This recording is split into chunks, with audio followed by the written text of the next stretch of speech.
નમસ્કાર દર્શક મિત્રો, હું શ્વેતા કહાર હેડલાઇન ન્યૂઝમાં આપનું સ્વાગત કરું છું। હવે નજર કરીએ દેશની 20 મોટી ખબરો પર। અનંત રાધિકાના પ્રી વેડિંગ માટે સલમાન ખાન જામનગરમાં, કેટરીના કૈફ, અર્જુન કપૂર અને રણબીર કપૂર તેના પરિવાર સાથે એરપોર્ટ પર જોવા મળ્યા। આવતીકાલથી 3 દિવસનું ફંક્શન શરૂ। 1 માર્ચથી ફાસ્ટેગ અને જીએસટીના નિયમો બદલાશે, ખિસ્સા પર પડશે અસર। બિલ ગેટ્સે સોશિયલ મીડિયા પર શેર કર્યો ચાવાળાનો વિડીયો, લોકો ચોંક્યા। મધ્યપ્રદેશના ડિંડોરીમાં પિકઅપ વાનને નડ્યો ગંભીર અકસ્માત, 14 લોકોના થયા મોત। વડોદરાના વડસર બ્રિજના રીસર્ફેસિંગના કારણે વિદ્યાર્થીઓ અટવાયા। સ્વાદના રેસિયાઓને ટેસ્ટો। અમદાવાદમાં રિવરફ્રન્ટ ખાતે 8 થી 10 માર્ચ સુધી યોજાશે ફૂડ ફેસ્ટિવલ। ચોટીલા માર્કેટિંગ યાર્ડની પ્રમુખ ઉપપ્રમુખની ચૂંટણી, એપીએમસીના ચેરમેન તરીકે જયરાજ ધાધલ, વાઇસ ચેરમેન તરીકે મહેશ મનહરદાસ બિનહરીફ જાહેર કરાયા। ઝારખંડમાં મોટો ટ્રેન એક્સિડન્ટ, અડફેટમાં 12 લોકો, 2 કચડાઈને મર્યા।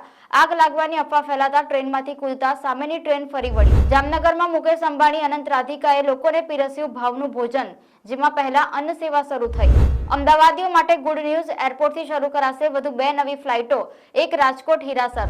ભાજપના કાર્યકરે દારૂ ઢીંચી રિક્ષા દોડાવી। વડોદરામાં વાહનોથી ધમધમતા રોડ પર બેફામ રિક્ષાને ટર્ન મારી તો રિક્ષા 2 વ્હીલે થઈ, 2 બાળકો સહિત 3 લોકોને ફંગોળ્યા। માથે થૂકતા ગયા અને મારતા ગયા વિડીયો થયો વાયરલ। ઔરંગાબાદના મદરેસામાં સુરતના કિશોરને ઘડિયાળ ચોરીની શંકામાં અર્ધનગ્ન કર્યો, 5 થી વધુ સગીરોએ તાલિબાની સજા આપી। પંચમહાલના ગોધરામાંથી ઝડપાયું ગેસ રિફિલિંગનું કૌભાંડ, 91,000ની કિંમતના સિલિન્ડર સીઝ।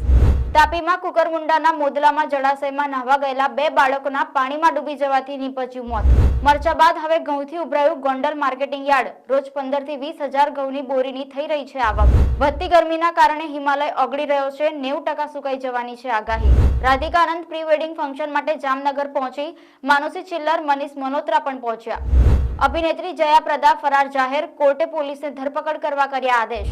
દીપિકા રણવીરે પ્રેગ્નન્સીની સત્તાવાર જાહેરાત કરી, સપ્ટેમ્બર મહિનામાં બનશે મોમ ડેડ, સોશિયલ મીડિયા પર શેર કરી માહિતી। તેરા ક્યા હોગા લવલીનું ટ્રેલર રિલીઝ, ઇલિયાના રણદીપ પહેલીવાર સાથે જોવા મળશે। આ ફિલ્મમાં રંગભેદ અને દહેજ પર રમૂજી રીતે વ્યંગ્ય કરવામાં આવ્યો છે। ફિલ્મ 8 માર્ચે થશે રિલીઝ। તો આ હતી દેશની 20 મોટી ખબર। જોતા રહો હેડલાઇન ન્યૂઝ। નમસ્કાર।